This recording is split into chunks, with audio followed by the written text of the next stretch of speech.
ओम श्री परमात्मने नमः। जय श्री कृष्ण। श्रीमद् भगवद गीता में अध्याय 4 श्लोक 22 से 28।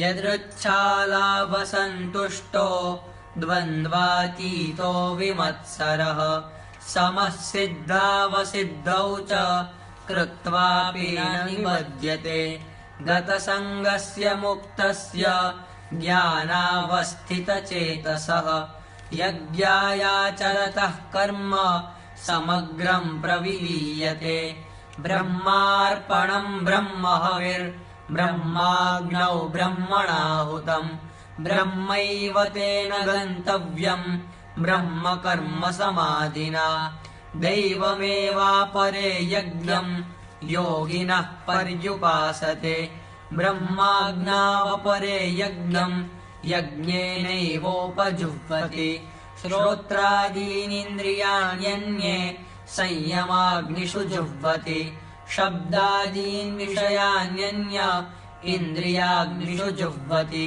सर्वाणीन्द्रियकर्माणि प्राणकर्माणि चापरे आत्मसंयमयोगाग्नौ जुह्वति ज्ञानदीपिते द्रव्ययज्ञास्तपो यज्ञा योगयज्ञास्तथा परे स्वाध्यायज्ञानयज्ञाश्च यतयः संशितव्रताः।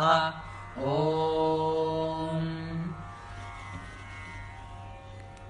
जय श्री कृष्ण। श्रीमद् भगवद गीता अध्याय 4 श्लोक 22 से 28 का अर्थ। भगवान श्री कृष्ण कहते हैं, जो बिना इच्छा के अपने आप प्राप्त हुए पदार्थ में सदा संतुष्ट रहता है, जिसमें ईर्ष्या का सर्वथा अभाव हो गया है, जो हर्ष शोक आदि द्वंद्वों से सर्वथा अतीत हो गया है, ऐसा सिद्धि और असिद्धि में सम रहने वाला योगी कर्म करता हुआ भी उनसे बनता नहीं।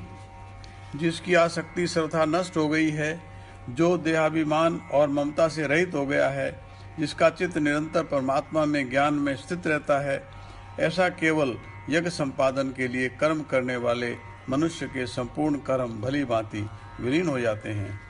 जिस यज्ञ में अपर्ण अथवा शुश्रुआ आदि भी ब्रह्म हैं और हवन किए गए जाने योग्य द्रव्य भी ब्रह्म हैं तथा ब्रह्म रूप कर्ता के द्वारा ब्रह्म रूप अग्नि में आहुति देना रूप क्रिया भी ब्रह्म है, उस ब्रह्म कर्म में स्थित रहने वाले योगी द्वारा प्राप्त किए जाने योग्य फल भी ब्रह्म ही है।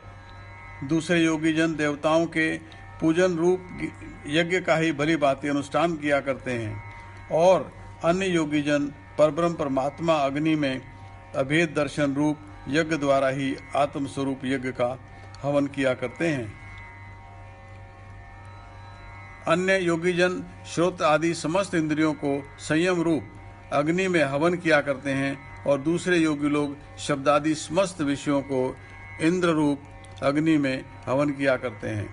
दूसरे योगी जन इंद्रियों की संपूर्ण क्रियाओं को और प्राणों की समस्त क्रियाओं को ज्ञान से प्रकाशित आत्म संयम योग रूप अग्नि में हवन किया करते हैं।